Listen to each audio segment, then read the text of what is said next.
5、4、3、2。好，在节目开始之前，请大家不要忘记按赞、分享、订阅以及开启小铃铛哦。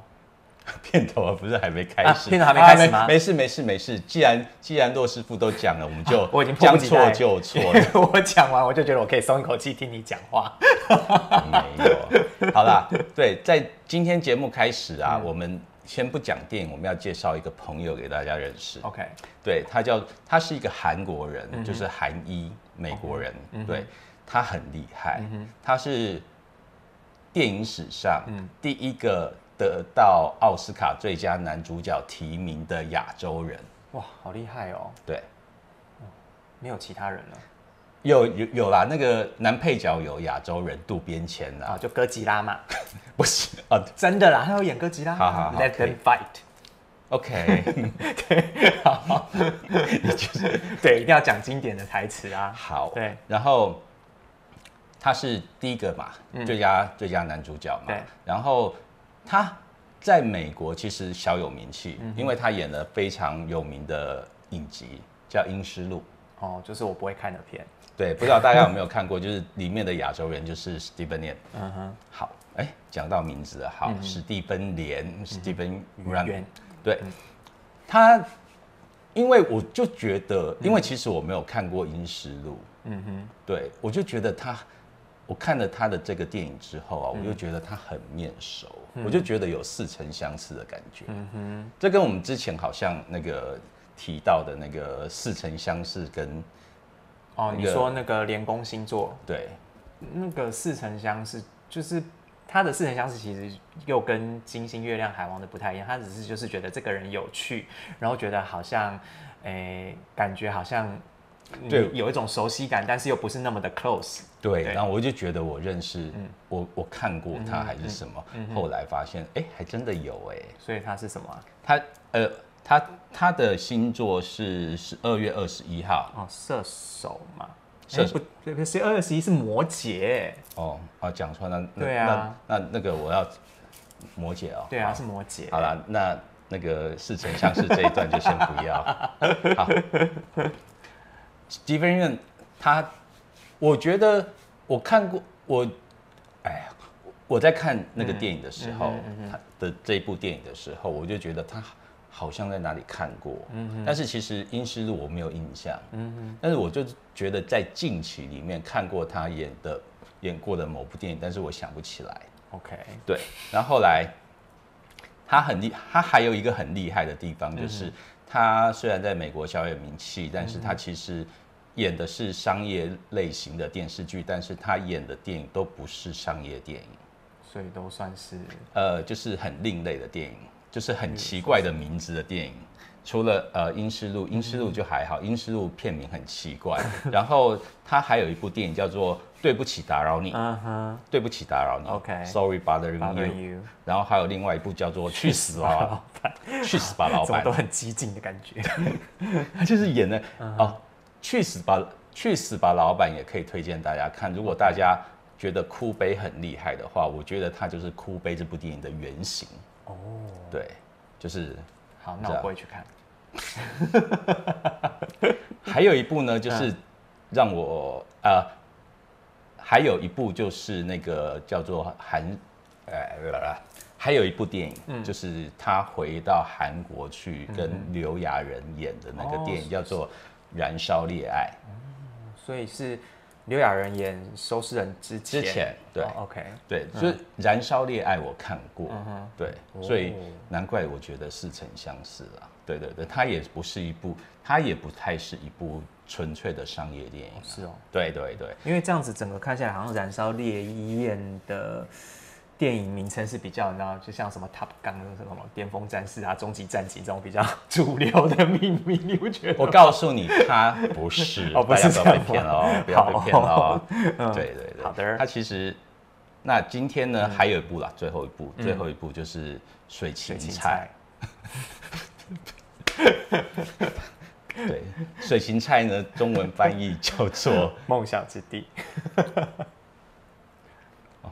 阿里亚扎狗公讲故好，然后好，这我会剪。好，如果是光由英文片名来看的话，基本上我不太会去看这部电影《水芹菜》，尤其水芹菜是我芹菜是我最讨厌的。我还蛮喜欢吃的、真的吗？对啊，好。所以说，在《梦想之地》，如果说是以《梦想之地》这个片名的话，我就会去看一下啦。哦，是啦。那骆师傅在看完《梦想之地》的时候呢，看完《梦想之地》之后呢，你对于这个电影给你带来什么样的星座能量会比较多？我觉得从就是水芹菜这个片名开始，然后一直到就是整个片里面，我们看到很多的影像元素，其实都有很强烈的土象星座的连接。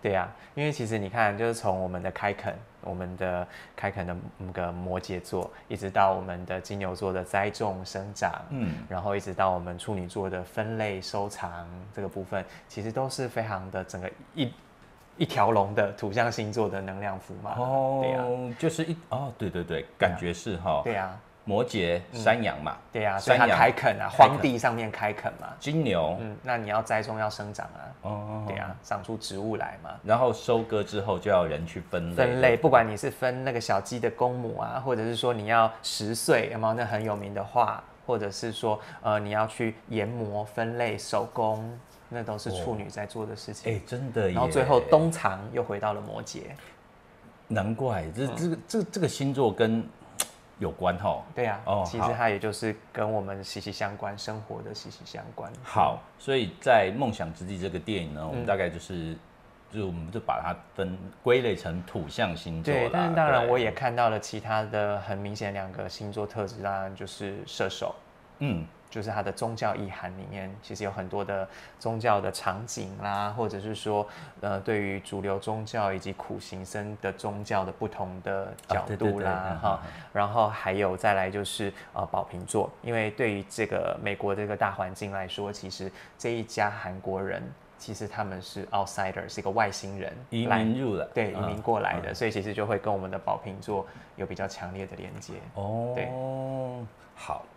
那既然讲完电影的星座能量之后呢，我觉得在这个电影里面，这一家人真的都还蛮有趣的，对，都很有趣，所以我们要先从就你刚刚讲很多的那个 Steven 开始，对，男主角好了，对呀，对，虽然刚开始我对他的印象不是很深刻，我对妈妈这个角色的那个比较深刻，因为他在刚开始的时候比较有戏哈。那没关系，我还是从男主角 Steven Yeun 开始讲。OK， 对，好，好。那你觉得在这个电影里面，男主角他是什么样的星座？其实，在一开始，就是我一直在就是整个片的推移的部分，一开始我甚至想说梦想之地，然后又跟宗教好像有点关系，然后再加上男主角他一开始的一些话语，我就会觉得他可能有一点射手座的感觉因为他一直对他的太太说我保证你一定会有一个怎么样的未来，或者是说太太她一直发牢骚的时候，对，他一直给予他一个很乐观的态度，包括龙卷风来的时候，他那个态度也是很乐观的。对啊，那乐观到吓死人的态度哈。射手座，射手也是有可能。那但是呢，其实你纵观整部片来看，其实他身上有非常非常多的金牛的符码。从他本身对于种植这件事情，他对于土壤，他是觉得是最肥沃的土壤，他可以种出最好的东西。然后他要就是一步一步的去计划，要去做，然后坚持。对，那虽然说到了最后，我们可能会在于就是他们在停车场跟妻子2个摊牌的时候，妻子她跟他讲说你有钱就好，然后没钱就要我们离开。对，然后他回说我觉得没有就要交出一个成绩单来啊，就是总是要让孩子看到我成功的那一面。是那时候的确会让人家有一点像是狮子或者是摩羯的那种感觉。对，但是其实整体来说，我还是觉得说他为什么会要有一个成绩单？因为他成绩单之后就是你要吃饱喝足，你才能够好生活嘛。他不是说把家人摆在工作的后面，而是说家人要温饱。而且他也没有要太太离开，而是他觉得他太太过得是辛苦的，是他没有要说你走，他只是觉得说，如果你那么痛苦的话，完全的金牛特质，就而且在过程中，你甚至可以看到说，他对于太太本身的那个情绪，他是很 carry 的。他会觉得说，你是不是觉得在城市里，在这里没有像城市的朋友，所以我们去教会。那或者是说，你又会看到说，那是不是因为妈妈来了，所以你很开心？你就会看到说，那个是很贴心的，或者是说很体贴的那种特质。金牛男的特质是这样就对了，就是他会比较迟钝，但是他会用他迟钝的方式去表达他的关心，可能慢，可能没有办法像火象或风象那么的聪明，马上就知道，或者像水象心电感应知道，但是他会慢慢的去 try 去找。讲到金牛男这一件事情啊，其实最近我前一阵子嘛，就是去那个工作出差，那刚好啊就2个客户，然后他有看我们节目啊，就说那姐夫你就猜一下我们是什么星座？其实我根本不知道他们是什么星座，而且我想看一下他们个性，就是一个是比较就像你说的金牛男的那种比较稳重的那种感觉，另外一个是比较那种比较开放、比较大啦啦的那种个性。我说那就是一个射手，一个金牛啊，然后说见鬼了。就他们全猜中所以他们一个是太阳射手，一个太阳金牛啊，上升合理，对，因为上升它代表的是我们一个 socialize， 就是我们一个社会化的一个面具，或者是说，我们经历了我们的人生成长，然后一些经验之后，觉得我们该用什么样的一个面貌去展现、去对待人，对，所以也就是说，那种越有社会经历，或者是越早出来跟人际或社会有互动的人，往往他的上升星座是很明显，所以网络也就谣传说30岁以后看上升星座这句话。那到底是不是要？其实只能说对一半，因为其实往往为什么会讲30岁？因为30岁的时候，基本上在29年半的时候土星回归，土星代表我们对于社会各个层面的历练，它走了一圈回来。所以就是说，从30岁以后，你接过前29年的历练之后，你开始慢慢的展现你要怎么样在接下来的29年半跟社会相处，所以渐渐的你的上升又会更清楚的展现。所以30岁以后看上升是这样来，但是其实如果说你大概10几岁就出来工作了，或者是很小的时候就出来面对社会的艰难困苦，其实不一定到30岁就会看上升，但是如果你40岁还窝在家里，搞不好你的上升根本还没发展出来你的意思是说，那个当男人恋爱时的那个也有可能对啊，对，这样现在也会看的对啊，很厉害啊！你可以就是下一集就自己主持啦。办不到。对啊，而且如果讲那种虐杀电影，我应该可以。而且如果说上升金牛的话，那就表示说，在这个客户，对，他在出生的时候，其实要么就是他出生的时候家境不错，要么就是他本身家境就是不错的一个人。所以不好意思，那个麻烦这个你要告诉那个下面留言一下哈。所以很多人他们就是如果时间点是落在上升金牛的附近的时候，他们会希望能够生在上升金牛的时间。OK， 对，因为那个就是子带财。对，好，讲完男主角，又牵扯那么多是这样，好，没关系。好，接下来我们要讲到女主角了。女主角因为其实我觉得那个女主角啊，虽然长得没那么，就是其实很韩国人的脸啊，对，就没什么，但是她的演技我觉得特别好。但我觉得她也不会到说不漂亮，就是一个干干净净的，对，就韩国人的脸，对，所以说在这个里面啊，在这个电影里面，我看到，其实我觉得她有点像，金牛座所以其实我觉得所以你会觉得先生跟太太个性很像，就是金牛座，因为其实我看到的是他那种，就是丈夫做错事啊，然后还是怎么样，就还是就做了不对的事啦，就是说，就是太太她看到了就是老公嘛，然后因为他的理想什么什么，然后一再的把事情搞砸，然后他还是可以这样接受。一再的搞砸有啊，例如有搞砸什么吗？没有吗？我觉得没有吧，有搞砸吗？等一下，有搞砸吗？好，我们从女等一下先卡掉，好再从女主。有5、4、3、2。所以这个 Monica 是处女座。对啊，因为而且你看哦，就是处女，不管是我们刚刚讲到的，就是她一直在分类、分门别类这件事情。其实你看它分门别类是什么？是小鸡，是这种很柔弱的小动物。对。那其实，在古典占星学里面，不管说是小鸡，或者是说小猫、小老鼠这种很小的生物，其实都是处女座在掌管的。哦。对，所以其实它很符合整个处女的这个形象跟符码。然后同时你也会看到，就是他选的一个角色是一个白白净净的。让你觉得是干干净净的女孩去演，她也不是特别的美艳漂亮，但她就是干干净净、斯斯文文的，也很符合处女的形象嘛。哦，虽然没有娃娃脸，但是也是就是看起来是干净的。对啊，就是干净白净，原则上就会让人家觉得是稚嫩年轻的或少女般的形象。OK， 好，Monica 是不是处女座？处女座的你是不是也是这样呢？那。处女座的你是不是也是这样呢？好，那接下来这2个角色，其实我觉得在这影片里面其实也蛮关键的。是，对。那我们先从那个小朋友嘛，好，小朋友他叫做 David， 对，小朋友 David， 我觉得他就是一个那个叫什么死小孩。对，就是他是调皮，但是哪个小孩不调皮呢？对不对？不会啊。好哦，对啦 ，anyway， 就是看说他在整个戏里面的互动或者是状况，你会觉得就是一个死小孩，那就是有一个双子的一个成分会在里面。对，而且我觉得他也是那种有点，应该是怎么说啊，就是有点被宠的小孩子，所以他才会产生那种就是想着干嘛就干嘛的那种性格，就是那种小霸王，或者是说他比较任性的部分。对。所以其实除了双子这样子讲起来，好像狮子也有一点点，对不对？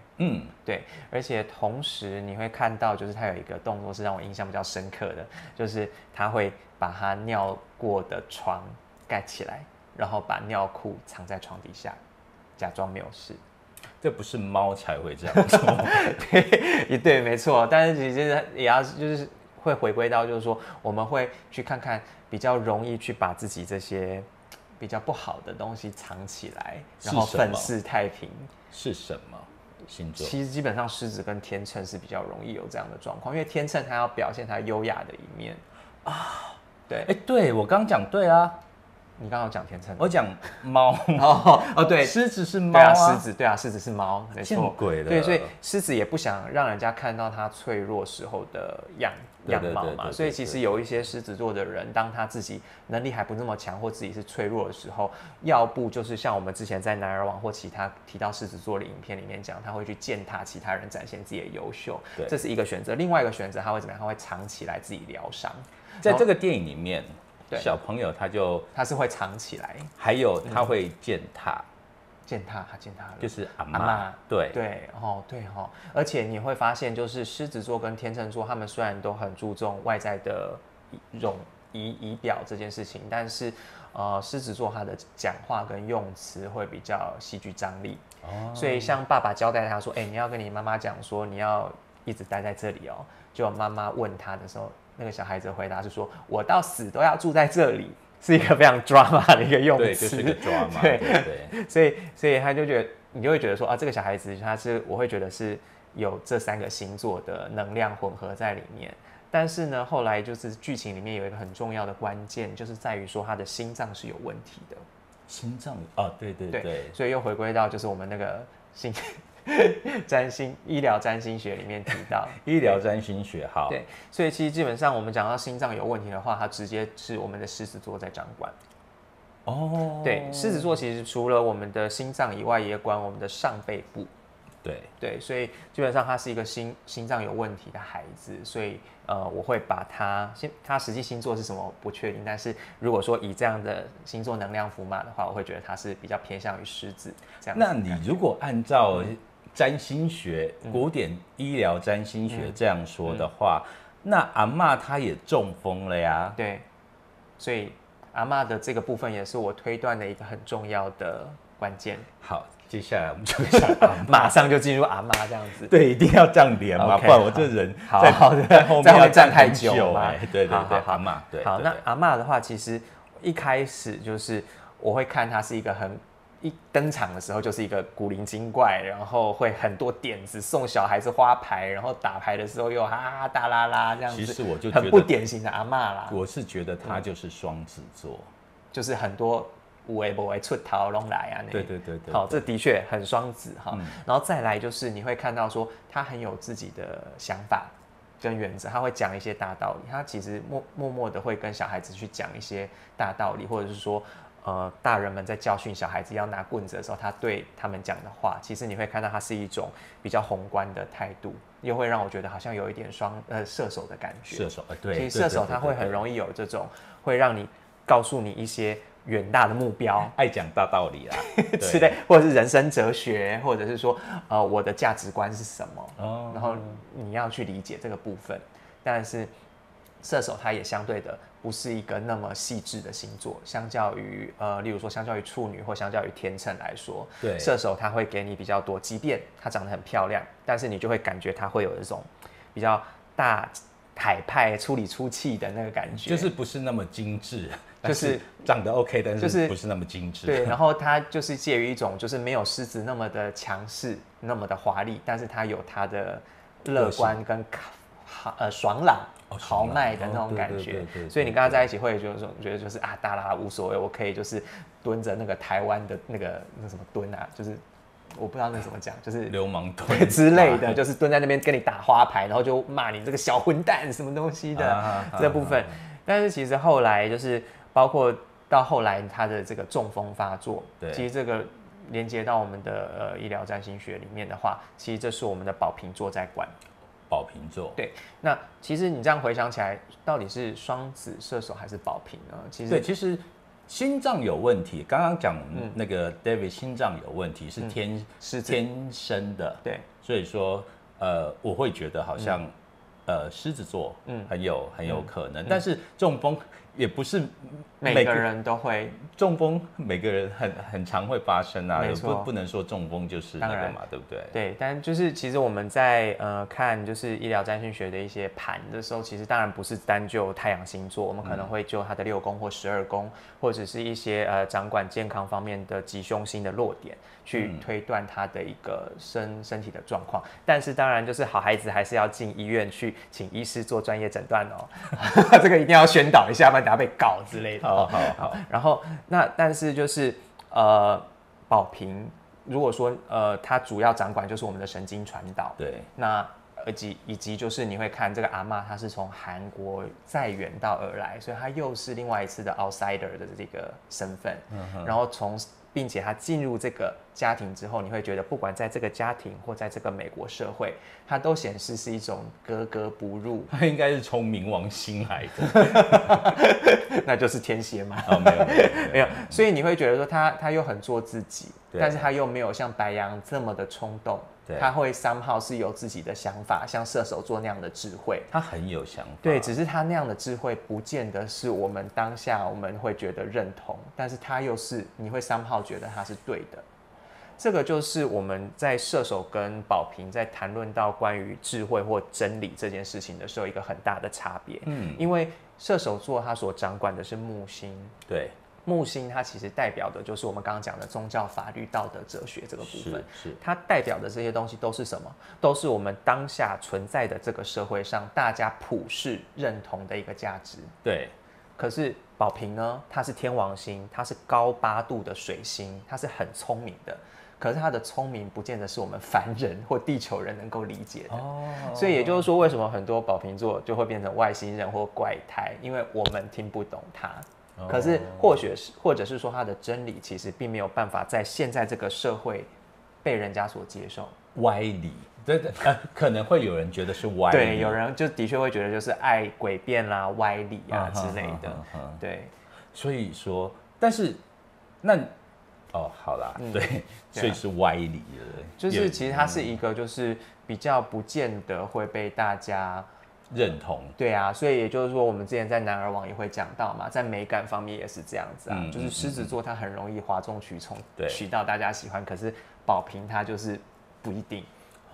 对，但是你又不能够讲他绝对是错的，因为其实你去看在电影里面阿嬷讲的那些话，你要讲他是错，好像不会，我觉得他讲的很有道理。对啊，也很有道理，但是你又不会觉得说他对于基督教的这个的不爽或者是不认同是有什么错，对，只是说当地他就是以基督教价值是他的主要的价值观啊。是这个阿嬷真的是演得太古灵精怪了，对啊，其实层次很够。对啊，就是从刚开始的就是这他刚进来的时候，然后中间到后段，其实后段他中风的那一个，我是觉得他在开玩笑，你知道吗？对对对，所以其实很厉害。对啊，所以你看嘛，我们刚刚讲天王星是高8度的水星，所以它的确有一点双子的感觉。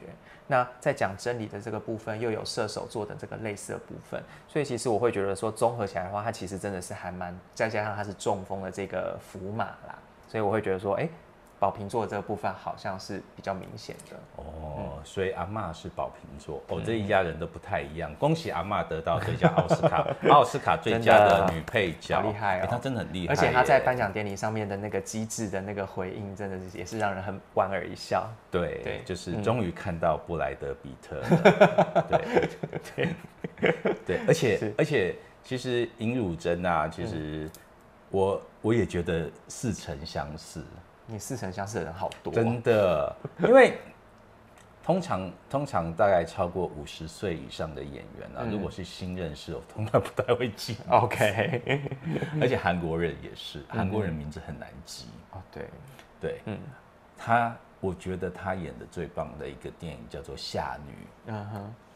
对，夏女不是夏女的诱惑，是夏女。OK，这是当年也是一部很厉害的电影。他在里面的他在里面的演的这个总管家的这个角色是让我印象非常深刻的。如果大家有兴趣的话，可以去看一下。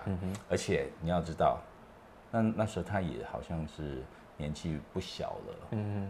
被年轻人呼巴掌。好哦，感觉是很精彩的一部片。对，韩国人真的很爱呼巴掌。我在说。好的，所以目前你会就这样看下来，你就会觉得很有趣，就是因为小孩子是狮子座，然后阿嬷是宝瓶座，等于他们是一个对宫的星座，对，他们是刚好就是对冲，所以你会看到从头到尾就是这个祖孙他们的张力是一直存在着，都有冲突。对，那其实对冲就是也是像我们之前节目里面讲到，它是克相的一种。对，除了那个我们觉得是不舒服的那个克相，叫4分5相以外，这个2分相的对冲也是一个很重要的对刑克的能量。但是它不同的地方是说，它像一个跷跷板。所以只要能够找到平衡点，他们是可以有和解的空间。所以在最后的戏里面，你也会看到小朋友过去牵着阿嬷回家，去做了一个灵性的和解跟理解的这个部分。所以很多的例如说天蝎配金牛啊，或巨蟹配摩羯啊，或者是处女配双鱼等等这样的星座组合，如果双方的灵性意识够高，能够做出一些比较高灵性的选择，其实他们是可以很好的去互补相处的。对，懂了。对，所以星座真的是，我只能说啦，做这个节目做了一季了，对不对？对啊，超过1季了。对，这真的让我从一个对星座就是一知半解，或者只会看星座，就是好，这个礼拜会怎么样？这个之后，然后慢慢的对真的对看人或者是会有多一点的了解，也可以更知道说他这样的性格是为什么会这样。我觉得是可以对人有更多的理解，就是除了说是被说了准不准这件事情以外，我觉得是可以用一种更超然的态度。你要说它是投射也好，是穿凿附会也好，但是我觉得它就是一个让你有一个开口，能够多去设法理解人我的不同，就可以去更去理解他。对啊，就可以更理解他为什么会这样，或者是对我觉得挺好的。好，然后这个部分看你要不要来，对啊，哪一个人际的关系？对啊，所以其实像像一开始杰夫你就很喜欢问我说什么星座配什么星座合不合啊，什么星座配什么星座怎么样？可是像我们上一部《当男人恋爱时》，摩羯配金牛，照理说是教科书里面说很合的，结果人家的那个人生演成这样。那这一集也是啊，你看如果说一个是金牛，一个是处女，照理说他们也是合的啊，可他们人生就发生很多这种状况。所以说他们的除了在太阳星座之外，其实在他其他的一些行星上有克相，就对。对，因为其实我们一般在讲太阳星座的时候，只能够讲出一个大方向，跟我们看事情的一个角度，或者是理性上面可能会契合。但是在这部片里面，其实我们也可以看到一些线索，包括一开始阿妈到了美国，然后看了电视里面有人在唱一首情歌，对对对，然后他就对那个小孩子说：“你爸爸妈妈以前在韩国的时候对唱这个情歌，哇，很浪漫，很深情。”对对。所以这边其实就很应我们的太阳跟是金牛跟处女的一个状况嘛。而且同时，因为太阳在金牛跟处女，他们的金星也可能会落在太阳跟处女的附近，也因此太阳跟金星都可能形成和谐相。所以也就是说，他们很可能在这当初一开始相遇的时候，的确是充满了浪漫，充满了爱意，这是没有错的。但是我们看到他们搬来美国之后，一切就会变得好像有好多的问题，有好多的事情。第一个，我们就会变成是有所谓的，因为地域转移。地域转移之后，因为纬度的不同，而导致本来落在你某些宫位的星座跑掉了，所以会变成说，结果到了国外反而不合了。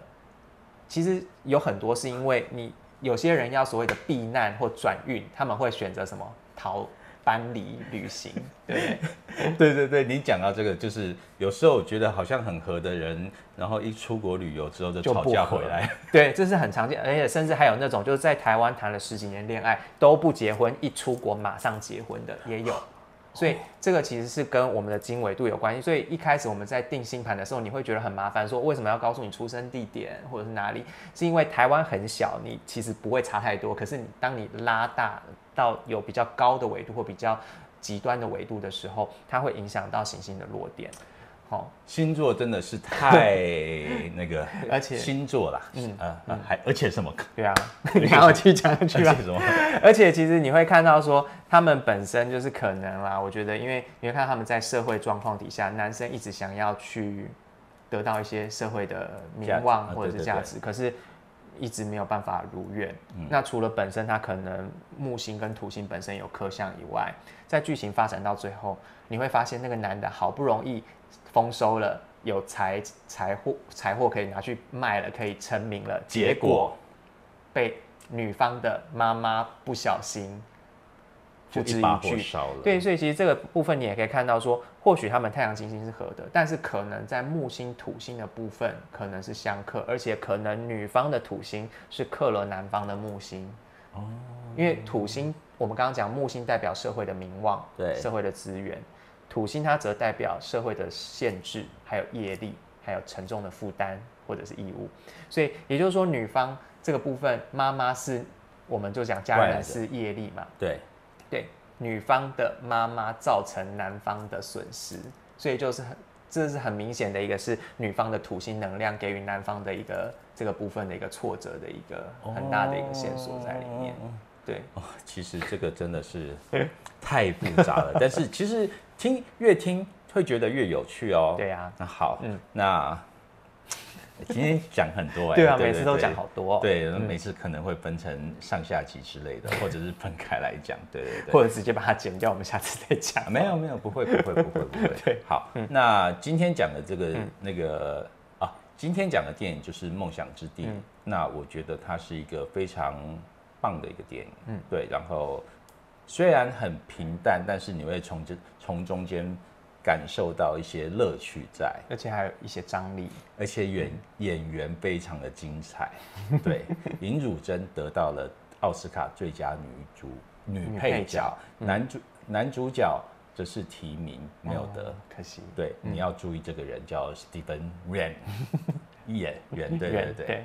好，那下次我们要再来聊什么电影呢？我们可能会讲一下那个《火神的眼泪》。好，期待，拜拜。拜拜。